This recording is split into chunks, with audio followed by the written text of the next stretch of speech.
사도신경으로 우리의 신앙을 고백합니다. 전능하사 천지를 만드신 하나님 아버지를 내가 믿사오며 그 외아들 우리 주 예수 그리스도를 믿사오니 이는 성령으로 잉태하사 동정녀 마리아에게 나시고 본디오 빌라도에게 고난을 받으사 십자가에 못 박혀 죽으시고 장사한 지 사흘 만에 죽은 자 가운데에서 다시 살아나시며 하늘에 오르사 전능하신 하나님 우편에 앉아 계시다가 저희로서 산 자와 죽은 자를 심판하러 오시리라. 성령을 믿사오며 거룩한 공예와 성도가 서로 교통한 것과 죄를 사하여 주시는 것과 몸이 다시 산 것과 영원히 사는 것을 믿사옵나이다. 아멘.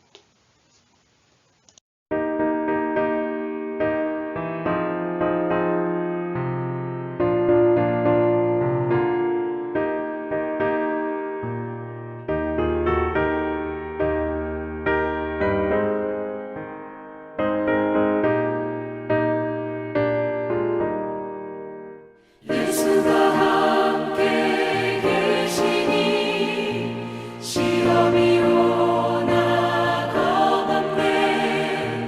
기쁨의 근원 되시는 예수를 위해 삽시다.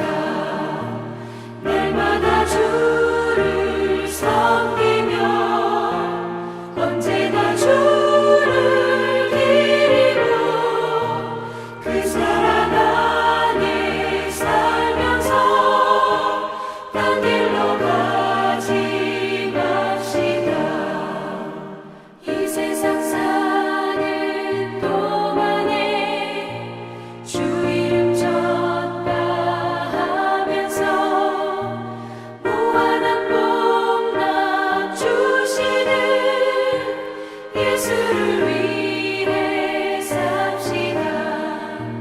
날마다 주를 섬기며 언제나 주를 기리고 그 사랑 안에 살면서 딴 길로 가지 맙시다.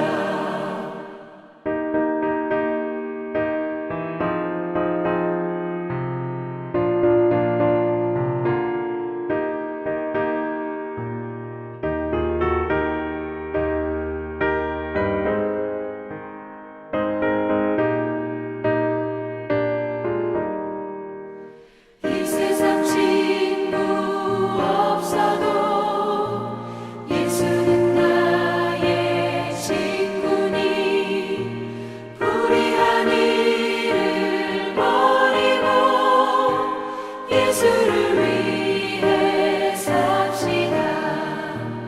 날마다 주를 섬기며 언제나 주를 기리고 그 사랑 안에 살면서 딴 길로 가지 맙시다. 주께서 심판하실 때 잘했다 칭찬하리니 이러한 상급 받도록 예수를 위해 삽시다. 날마다 주를 섬기며 언제나 주를 기리고 그 사랑 안에 살면서 딴 길로 가지 맙시다.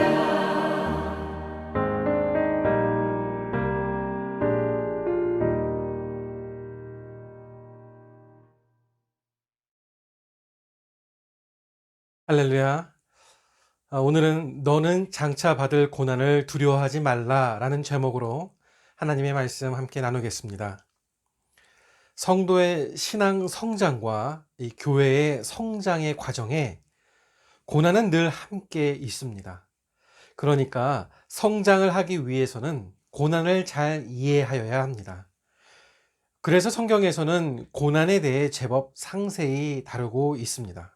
왜 생기는지, 그 이유에 대해서, 그리고 극복 방법, 그 고난을 이겨낸 자에게 주시는 복, 그 복에 대해 성경은 우리에게 이야기하고 있습니다.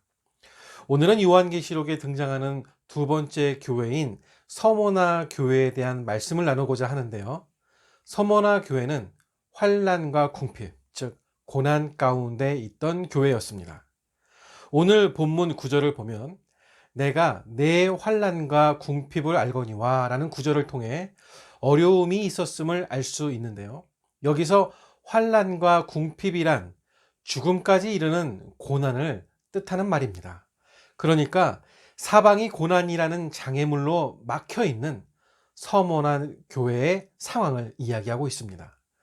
아마 구체적으로 세 가지 난관에 부딪힐 것으로 추측이 됩니다. 먼저 서머나 교회는 같은 민족인 유대인들에게 조롱을 받고 있었습니다. 구절을 살펴보면 자칭 유대인이라 하는 자들의 비방도 알거니와 실상은 유대인이 아니요 사탄의 회당이라 라는 구절이 등장을 합니다. 당시 유대인이란 빌미로 서머나 교회에 쳐들어와 그들을 괴롭혔던 부류들이 있었던 것입니다. 두 번째로는 거대한 로마 제국에게 핍박을 받고 있었습니다. 당시 로마 황제는 퀴리오스였는데요. 자신을 신격화하여 백성들을 통치하였습니다. 그런데 서모나 교회는 로마 황제인 퀴리오스 숭배를 거부하고 오직 예수 그리스도만이 신이며 구원자라고 선포한 것입니다. 그로 인해 서모나 교회에서는 많은 순교자들이 나왔습니다. 그중 서머나 교회의 감독이었던, 그러니까 교회의 대표 사역자였던 폴리캅은 순교에 앞장선 인물로 알려져 있습니다. 이런 상황에서 서머나 교회는 세 번째 난관에 봉착을 하게 됩니다. 그들은 스스로에게 진지하게 묻기 시작했습니다. 이런 고난 속에서 예수님에 대한 신앙을 지키는 게 정말 가능할까? 그 길은 얼마나 힘든 길인가? 정체성을 지키면서 고난의 길을 계속 갈 수 있는 존재, 그것이 바로 서모나 교회인가? 이렇게 이 서모나 교회 성도들은 끊임없이 스스로에게 질문하며 고난의 길을 걷게 됩니다. 여러분, 오늘날 한국 교회가 잊어버린 사실이 있습니다. 아주 중요한 사실이 있는데요. 그것은 고난 속에서 그리고 고난을 뚫고 이만큼 성장했다는 사실입니다. 한국 교회는 고난 가운데 성장했습니다. 수많은 순교자들과 신앙의 선배들 덕분에 오늘의 한국 교회가 있게 된 것입니다. 그분들이 헌신하신 자리에서 꽃이 피고 열매 맺은 한국 교회입니다. 그뿐만이 아니죠. 교회는 우리나라의 정치, 경제, 교육, 그리고 의료에 있어서 가장 큰 영향력을 끼쳤습니다. 그 증거로는 각 분야의 초대 유명인이나 선생들을 확인해 보면 거의 선교사님이시거나 기독교인들이었습니다. 그런데 후배들인 우리가 그 고난의 시간과 아픔을 기억하지 못하고 현재의 풍요에 만족하려 들 때가 많이 있습니다. 우리는 종종 기복주의를 비판합니다. 그러나 복을 비는 것 자체가 잘못은 아닙니다. 하나님도 축복하시는 아버지시기 때문입니다. 문제는 고난을 잊고 축복만 찾아 나서는 태도입니다. 교회는 고난의 역사를 기억해야 합니다. 고난을 기억하지 않는 풍요는 진정한 축복이 될 수 없습니다. 고난 없는 축복을 원하는 교회는 교만해질 수밖에 없습니다. 자신만의 복을 쌓아두는 교회는 변질되기도 쉽습니다. 그런 교회는 하나님이 주인인 교회가 아니라 사람이 교회의 주인 행세를 하는 것을 볼 수 있습니다. 바로 이 모습이 오늘날 한국교회의 모습이며 한국교회가 흔들리는 주요 원인이라 할 수 있겠습니다. 그런 면에서 우리 바라봄 교회도 고난을 경험하고 있습니다. 그렇기에 저는 감사하고 있습니다. 바라봄 교회의 스토리가 써지고 있기 때문인데요. 가정에서 모여 예배를 드리고 모여 예배를 드렸던 그 두 가정은 아이가 생기지 않아 고민 속에 있었는데 하나님께서 임신을 허락하시고 건강한 아이를 출산했다. 그리고 하나님의 은혜로 상가를 얻어 예배를 드렸는데 코로나가 터졌다. 이게 무슨 은혜로운 스토리냐 이렇게 이야기하실 수도 있겠습니다만, 제가 아는 교회의 개척 역사상 개척하자마자 세계적으로 역사적으로 최악의 전염병인 코로나가 터진 교회가 몇 교회나 되겠습니까? 저희 교회가 보통 교회가 아닙니다. 그렇다면 이제 우리 바라봄 교회는 어떤 이야기를 써 나가야 하겠습니까? 기도 가운데 제 마음에 주시는 감동은 바라본 교회와 함께하는 모든 성도들에게 복을 부어 주시기 위해 바라보고 계신다는 겁니다. 하나님께서 주신다는 겁니다. 우리 교회와 함께 복받는 이야기를 써 나가시면 되는 겁니다. 그런데 받는 것이 쉽지가 않습니다. 하나님께서 인정할 만한 성도로서의 자세를 갖고 있어야 하기 때문입니다. 여러분, 믿음의 교회란 세상 속에서 분투하는 공동체입니다. 히틀러 나치 정권에 저항했던 본 회퍼 목사님은 자유를 향한 길이라는 글에서 이렇게 말합니다. 요즘 내게는 두 가지가 중요하다는 것입니다. 우리 밖의 죽음과 우리 안의 죽음이다. 밖에서 오는 죽음은 우리에게 다가와서 두려움을 주는 적이다. 그러나 우리 내부에 또 다른 죽음, 우리 자신의 죽음이 있다. 그리스도와 형제를 사랑할 때 우리는 죽는다. 육체적 죽음은 누구나 맞이한다는 것이죠. 젊을 때 죽음을 맞이하는 분도 있고 나이 들어 죽음을 맞이하는 분도 있습니다. 분명한 건 누구나 죽는다는 사실이죠. 하지만 이런 육체적인 죽음 외에도 또 다른 죽음이 있다는 것입니다. 그것은 날마다 죽는 죽음입니다. 어떻게 그렇게 될 수 있을까요?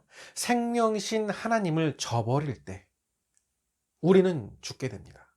의의 길을 저버리고 말씀에 불순종하며 살 때 우리는 죽음에 들어서게 되는 것입니다. 그렇다면 첫 번째 죽음은 어떻게 극복이 될까요? 육체적 죽음은 예수님이 죽은 자 가운데 부활하시면서 우리에게 부활 생명을 약속하심으로 극복되었습니다. 이제 우리가 그 자리에 참여할 때 우리도 첫 번째 죽음을 극복할 수 있는 것입니다. 두 번째 죽음은 어떻게 극복될 수 있을까요? 하나님의 말씀에 순종으로 나아갈 때, 이웃을 사랑하고 용서할 때, 그리고 하나님의 사랑을 함께 나눌 때, 성령께서 우리와 동행하실 때 우리가 죽음을 넘어 이웃을 향한 새 생명으로 꽃 피워 나갈 수 있을 때 극복할 수 있습니다. 본해퍼 목사님은 계속해서 이렇게 말씀하십니다. 하나님의 사랑은 현실에서 물러나 세상과 격리된 고귀한 영혼들을 향하고 있는 것이 아니다. 하나님의 사랑은 세상의 현실을 경험하고 그 모든 고난을 겪는 것이다. 이렇게 이야기합니다. 예수님이 이 땅에 오신 이유를 살펴봐도 그렇습니다. 이 땅은 정치적인 음모와 계략이 난무한 곳입니다. 종교적인 위선과 거짓이 가득한 이 땅에 예수님이 오셨습니다. 그러나 예수님은 신앙인들이 세상과 격리된 채 살기를 원하지 않으셨습니다. 세상 속에서 살기를 원하셨습니다. 때로는 고난을 받아도 그 현실을 직면하며 부딪히며 살기를 원하셨습니다. 믿음의 공동체란 세상 속에서 다른 사람과 어울려 살며 세상을 변화시키고 사랑하며 섬기는 공동체입니다. 그래서 예수님도 고통받는 자들에게 다가가 먼저 손을 내미셨습니다. 죄인과 함께 식사 교제도 나누셨고요. 가난한 자들을 만나 주셨으며 죽음 앞에 두려워하는 자들을 찾아가 영원한 생명이 있음을 선언하시며 부활의 소망을 알려주셨습니다.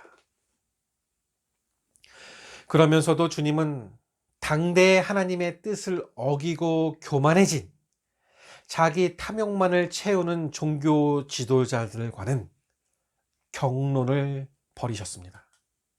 그들과 갈등하셨는데요. 바로 그 때문에 예수님이 고난의 길에 들어서게 되시죠. 예수님의 이런 모습은 세상을 놀라게 만듭니다. 예수님이 자신에게 도전했다고 여깁니다. 자신의 권력에, 자신의 안위에 자기를 이기러 왔다고 여깁니다. 그렇게 예수님을 비난하고 조롱합니다. 그 놀라우신 예수님을 이 좁은 세상이 받아들일 수가 없었던 것입니다. 예수님의 길은 결코 쉬운 길이 아닙니다. 예수님의 사랑은 너무나 강력해서 그분을 뒤따르는 사람도 많았지만 동시에 반대 세력도 어마어마했습니다. 반대파 사람들은 예수님에게 자신들에게 타협할 것을 종용했습니다. 그러면서 협박과 위험을 일삼았죠. 그로 인해 예수님이 고난의 길을 가게 되셨고 결국 십자가를 짊어지시고 거기에 못 박혀 죽으실 수밖에 없게 되었습니다. 여러분, 고난을 이기신 생명의 주님이 우리와 함께 하심을 기억합시다. 예수님이 서모나 교회를 향해 말씀하십니다. 내가 죽은 자 가운데에서 다시 산 생명의 주다. 이렇게 말씀하시면서 서머나 교회를 가르치시는데요. 특별히 서머나 교회는 꾸중도 받지 않은 칭찬과 격려를 받은 교회였다는 것을 우리가 기억해야 할 필요성이 있습니다. 예수님이 그 교회를 향해 이렇게 격려하십니다. 너희가 고난을 당하고 있구나. 너희가 세상 사람들에게 관심의 대상이 되지 못하고 있구나. 너희가 세상에서 찌꺼기처럼 나뒹굴고 있구나. 그러나 나는 너희를 알고 있다. 나는 너의 환경을 알고 있다. 너가 당하고 있는 고난과 슬픔을 알고 있단다. 내가 얼마나 아프고 힘든지를 알고 있어. 내가 그것 때문에 얼마나 좌절하고 낙담하고 있는지를 내가 알고 있단다. 이런 뜻이죠. 9절의 말씀을 이어 읽습니다. 내가 내 환난과 궁핍을 알거니와. 여기서 나는 예수님을 말씀하죠. 예수님이 서모나 교회의 성도들의 환난과 궁핍, 오늘 우리 교회 성도님들의 고난을 알고 계신다는 겁니다. 아프십니까? 걱정이 있으십니까? 그 일로 두려워하십니까? 미래가 궁금하십니까? 미래가 불투명하십니까? 하나님이 다 알고 계십니다. 저는 이 말씀이 저에게 아주 큰 위로가 됩니다. 나를 알고 계시는 예수님. 겉으로만이 아니라 나의 깊은 곳, 과거, 현재, 미래를 알고 계시는 예수님. 얼마나 감사하고 얼마나 기쁨이 되는 말씀입니까? 세상은 나를 잘 모릅니다. 내 남편과 아내도 나를 모릅니다. 나를 낳으신 부모님도 내 자녀들 나를 모릅니다. 내 친구들 역시 나를 모릅니다. 하지만 주님은 나를 아십니다. 나의 아픔과 슬픔, 외로움, 고통을 주님께서 다 아십니다. 그렇게 말씀하셨습니다. 더욱이 교회 공동체에서 신앙을 지키며 그로 인해 환난과 핍박을 당하는 자들을 주님께서는 기억하고 계시고 위로를 더하신다고 합니다. 특히 주님이 자신을 어떻게 표현하시면서 위로하십니까? 처음이요 마지막이라고 자신을 소개하십니다. 시간의 시작이자 시간의 마지막이 되시는 주님이십니다.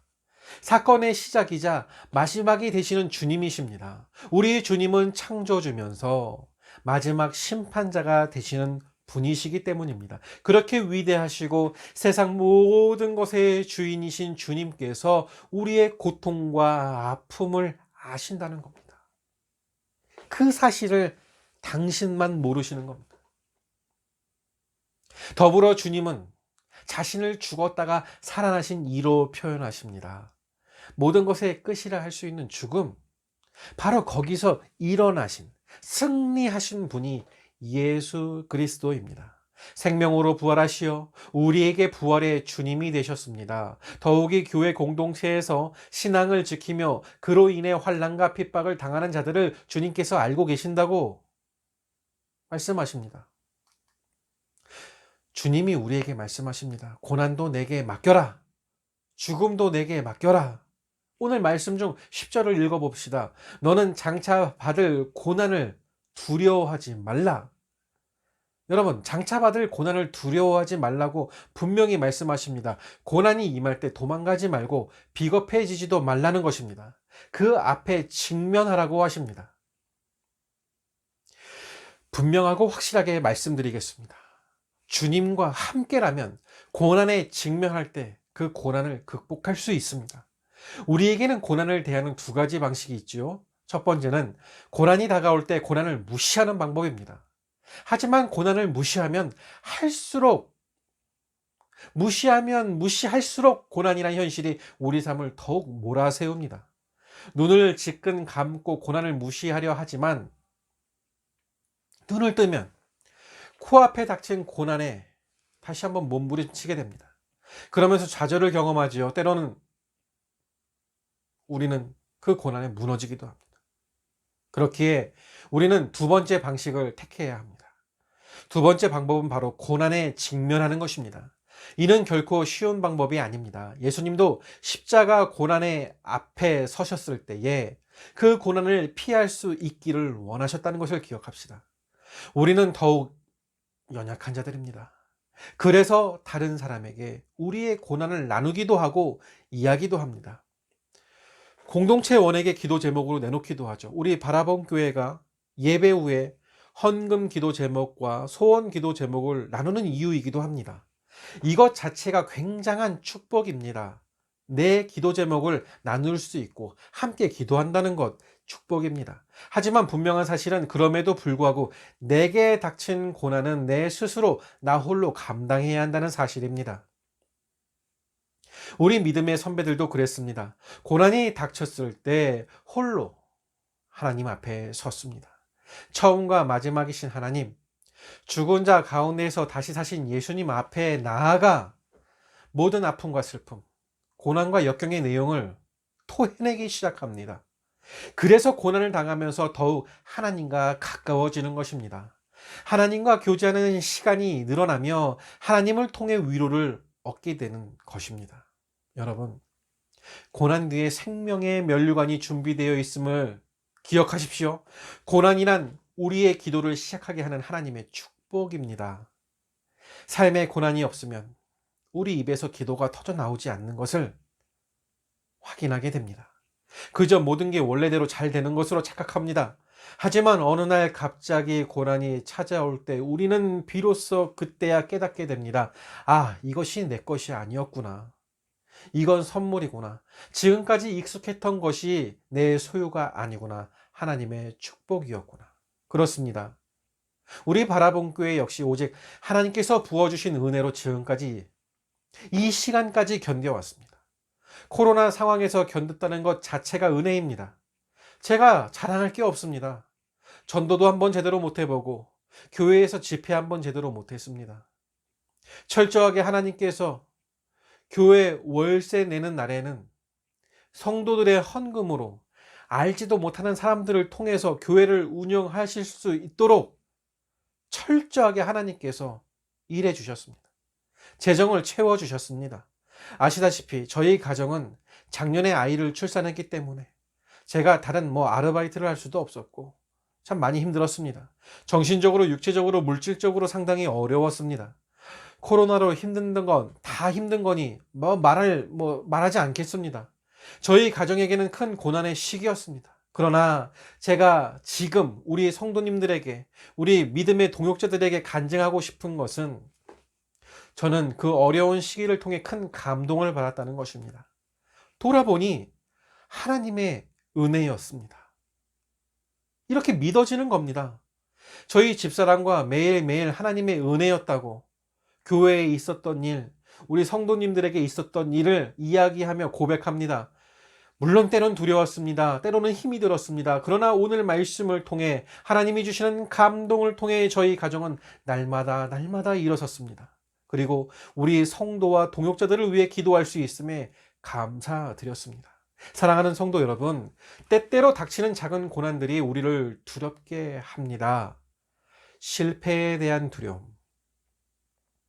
무능함에 대한 두려움, 거부에 대한 두려움, 다른 사람의 시선, 평가, 그런 두려움이 우리의 평안을 빼앗습니다.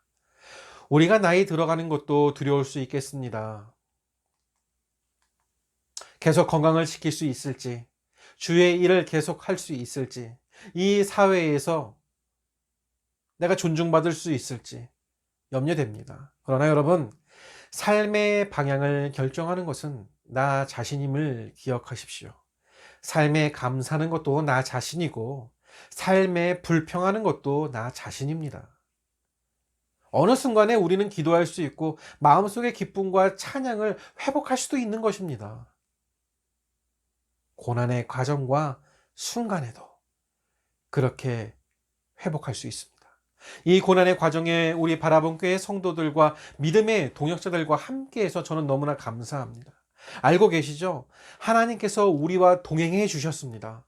주님과 동행하며 나아가면 우리는 성숙의 기회를 얻을 수 있습니다. 예수님도 고난당하는 서머나 교회를 향해 말씀하십니다. 고난을 두려워하지 말고 고난에 직면하고 부딪혀라. 내가 너와 함께하고 너의 모습을 기억하고 있겠다. 사랑하는 성도 여러분, 두려워만 한다면 더 이상 새로운 것을 향해 나아갈 수 없는, 자기 자신에게 집착하는 걱정의 덩어리가 되고 맙니다. 새로운 예배 초소를 얻어야 하는데 우리 바라본 교회 월세가 비싸다고 두려워하고만 있으면 안 됩니다. 믿음으로 나아가야 합니다. 나를 교회가 운영되는 데 도구로 사용하여 주시옵소서. 하나님, 기도하며 선포하며 나아가야 합니다. 하나님, 나의 재정을 풍성하게 넘치게 하사 우리 바라본 교회 충성 봉사하는 건강한 성도로 세워주시옵소서. 기도하며 나아가시면 됩니다. 예수님께서 명령하신 대로 전하고 기도하고 말씀 보고 예배드리시고 순종하면 됩니다. 오늘 예수님이 이렇게 말씀하십니다. 10절입니다. 죽도록 충성하라. 그리하면 내가 생명의 관을 내게 주리라. 아멘. 우리가 하나님께 순종하면 우리는 확실한 보증을 받습니다. 하나님의 생명의 면류관을 받게 되는 것입니다. 그렇기에 고난을 이길 수 있고 고난 가운데서도 믿음과 기쁨, 감사를 잃지 않을 수 있는 것입니다. 너무나 큰 천국 백성의 기쁨을 누릴 수 있게 되기 때문입니다. 그래서 하나님 때문에 기쁨의 노래를 부를 수 있는 것이고 하나님 때문에 감사할 수 있으며 하나님께 영광을 돌리는 사람이 될 수 있는 것입니다. 이런 축복된 믿음 안에 살아가시며 주님의 몸된 교회를 섬기는 하나님의 귀한 자녀들이 다 되시기를 이 시간 주님의 이름으로 간절히 축원합니다. 기도하겠습니다. 우리의 창조주 하나님, 오직 주만 바라봅니다. 우리의 목자 되신 여호와께서 영원토록 우리를 인도해 주시고 그 어려움들을 해결해 주시기를 간절히 기도드리옵나이다. 그러기 위해서는 우리는 고난의 때에 부르짖어 기도해야 할 줄 믿습니다. 기도하며 응답을 확신하고 하나님을 찬양하는 우리 되게 하여 주시오며 이 시간 하나님 앞에 여러 가지 감사의 고백과 함께 올려드린 귀한 예물을 기쁘게 받아 주시옵고 드리는 손길 속에 감사가 넘치고 기쁨과 행복이 풍성하도록 그리고 우리의 남은 삶을 하나님께서 책임져 주시며 인도하여 주실 줄 믿사오며 이제는 우리 구주 예수 그리스도의 은혜와 하나님 아버지의 무한하신 사랑과 성령 하나님의 교통하심이 모든 것이 하나님의 은혜임을 고백하며 그 하나님 붙잡고 결단하며 살아가기를 다짐하는 사랑하는 우리 모든 성도들 머리 위에 그 가정과 자녀들과 생업 위에 그리고 이 나라와 민족과 우리 교회 가운데 영원토록 함께 있을지어다. 아멘.